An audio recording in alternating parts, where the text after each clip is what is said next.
Hello beautiful people, welcome to our channel Sunitha express Telugu. నేను మీ సునీత. కొత్తగా ఎవరైనా ఛానల్ చూస్తున్నట్టయితే please like, share and subscribe to my channel అండి. మనం మటన్ కర్రీ వండుకుంటున్నాం. దానికోసం 1 kg మటన్ కట్ చేసుకొని చిన్న చిన్న ముక్కలుగా ఫ్రెష్గా కట్ చేసుకొని పెట్టుకున్నామండి. ఆనియన్స్ 3 ఆనియన్స్ తీసుకున్నాము, చిన్న చిన్న కట్ చేసుకొని పెట్టుకున్నాము. గ్రీన్ మిర్చి కూడా 3-4 తీసుకున్నామండి. కడిగి పొడుగా సన్న కట్ చేసుకున్నాము. మటన్ కర్రీ అండి, మహారాష్ట్ర స్టైల్లో మా వదిన వండింది. ఒకసారి ట్రై చేయండి, చాలా బాగుంటుంది. చాలా డిఫరెంట్ స్టైల్. చింతపండు చూపించాను కదా, పెద్ద నిమ్మకాయ సైజ్ అంతా తీసుకొని నానబెట్టుకోవాలండి. ఇప్పుడు ఒక కడాయి తీసుకొని అందులో ఆయిల్ 3 to 4 స్పూన్స్ వేసుకోవాలండి. ఇప్పుడు ఆనియన్స్ వేసుకోవాలి, కట్ చేసుకున్నది ముందుగానే. బాగా వేగనివ్వాలి ఆనియన్స్తో పాటు పచ్చిమిర్చి కూడా వేసేసుకోవాలండి. బాగా లైట్ బ్రౌనిష్ కలర్ వచ్చిందాకా ఉండాలి. ఇప్పుడు ఆనియన్స్ వేగాక అల్లం వెల్లిగడ్డ పేస్ట్ వేసుకొని పచ్చివాసన పోయిందాకా వేపుతూ ఉండాలండి. అయితే ఇందాక కట్ చేసి పెట్టుకున్నాం కదా మటన్ వాటిని కూడా కడిగి శుభ్రంగా అందులో వేసేసుకోవాలండి. 2 times కడిగి పెట్టుకున్నాము. బాగా ఆయిల్లో ఫ్రై అవ్వాలండి మటన్.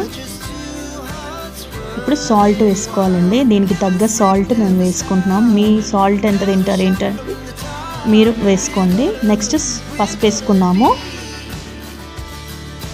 కొద్దిగా ఎక్కువ వేసుకోండి పసుపు.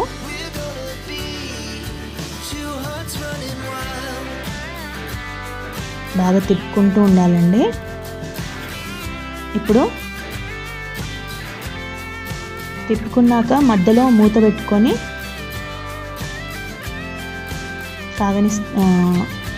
వేగనివ్వాలండి. మళ్ళీ తీసి చివరిగా కారం వేసుకున్నాము. మీరు మీ కారం తినేదాన్ని బట్టి వేసుకోండి కారము. నేను 2 to 3 స్పూన్స్ పట్టిందండి. బాగా తిప్పుకున్నాము. ఇదేంటంటే మటన్ బాగా ఆయిల్లో ఫ్రై అయ్యి ఇదైనాకనే వేసుకోవాలి. చాలాసేపు మేము ఆయిల్లో ఫ్రై అవనిచ్చామండి. మూత పెట్టుకొని తీసుకుంటూ ఉన్నాము. చివరిగా టమాటాలు వేసుకోవాలండి. 2 టమాటాలు పొడుగుగా కట్ చేసుకొని వేసేసుకున్నాము. అందులో పెద్ద సైజ్ టమాటాలు 2 వేసుకున్నాము.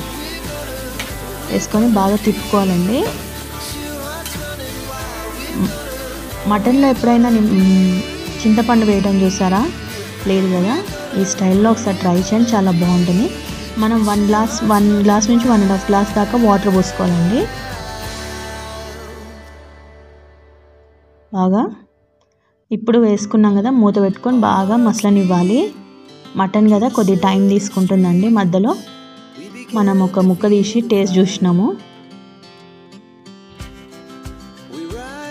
ఉడికిందా లేదా చూసుకోవాలి.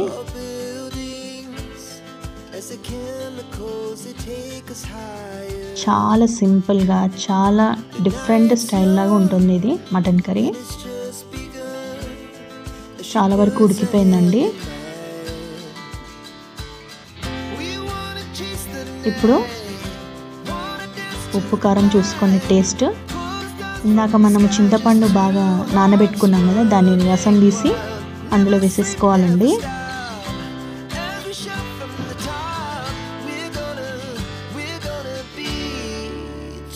ఆ రసం వేసుకున్నాక చింతపండు పులుపు కూడా అందులో కలిసిందాక ఉడకనివ్వాలండి.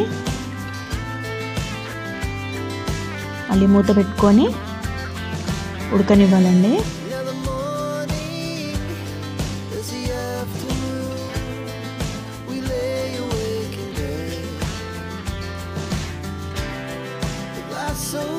చివరిగా గరం మసాలా అలా వేసుకోండి. గరం మసాలా కొద్దిగా వేసుకున్నాము. ధనియాల పొడి ఉంటే వేసుకొని, మేమైతే వేసుకోలేదు. కొత్తిమీర కూడా కడిగి చిన్న చిన్న ముక్కలు కట్ చేసుకొని కొద్దిసేపట్లో ఆపుతామనగా కొత్తిమీర కూడా అందులో చల్లుకోండి. చాలా బాగుంటుంది. చివరిగా కొత్తిమీర చల్లేసుకున్నాం కదండి. Maharashtra style mutton curry with different recipe చాలా సూపర్గా ఉంటుంది.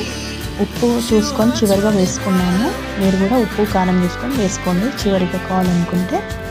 Now it's ready to serve mutton curry, different dish. నచ్చిందా? నచ్చితే తప్పకుండా షేర్ చేయడం మర్చిపోకండి ఫ్రెండ్స్.